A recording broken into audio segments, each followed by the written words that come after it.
Macmillan Audio presents The English Wife by Lauren Willig. Read for you by Barrie Kreinik.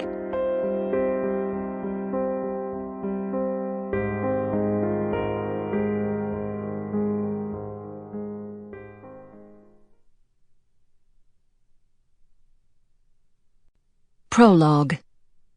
Cold Spring, 1899. 12th night. They say he's bankrupted himself rebuilding the house. All for her, of course. Carrie Rhinelander's voice carried along the high-arched ceiling.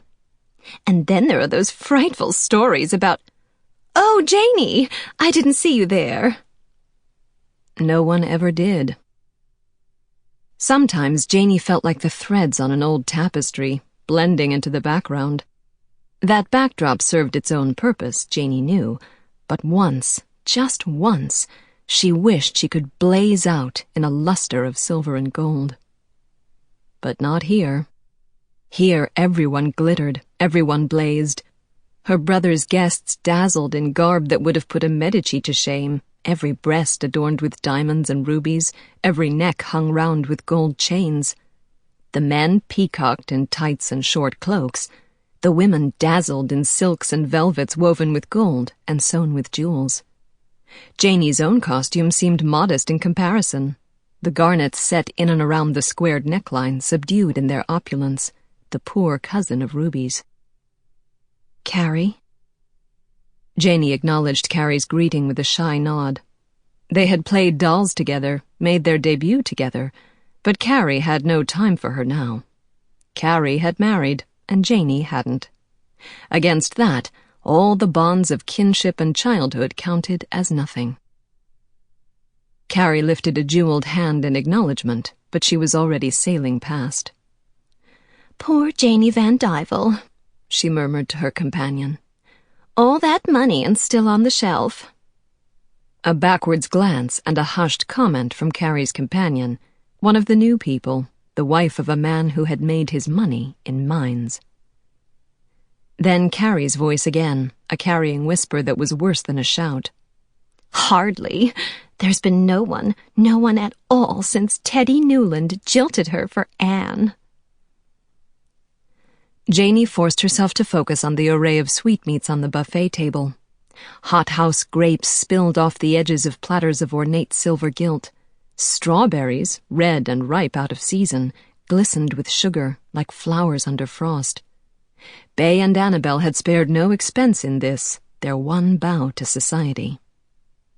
A bow? No, more like the glorious condescension of monarchs, throwing open the palace for a day, letting the world come and gawk before slamming shut the gates and returning to their own quiet state. Bay and Annabel had made a point of shunning society, or at least that was how society saw it. The idea that they might simply prefer their own company was taken as nonsense.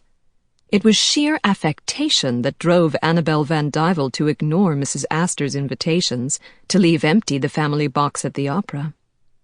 It was, everyone agreed, all the fault of her being English and convinced of her own superiority. Just look at what she had done to the Van Dyvel family home on the Hudson. A simple house of white wood, with a mere 3 wings and a classical colonnade, had been abandoned in favor of a baronial fantasy, a replica of Mrs. Van Dyvel's family home in England. If she liked it there that much, why couldn't she have stayed there? Muttered the matchmaking mammas, thwarted in their ambitions for their daughters. But they came anyway, all of them, in their private train cars, their landaus, their barouches, footmen in livery riding atop piles of baggage, ladies' maids clutching jewel cases, eager to gawk at what Annabel Van Dyvel had wrought, to cluck their tongues and shake their heads and spread what scandal they could as they dined on their host's food and reputations.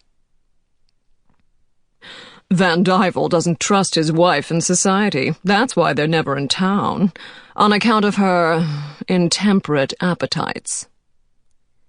Right next to her, Janie could hear the unmistakable... Sample complete. Ready to continue?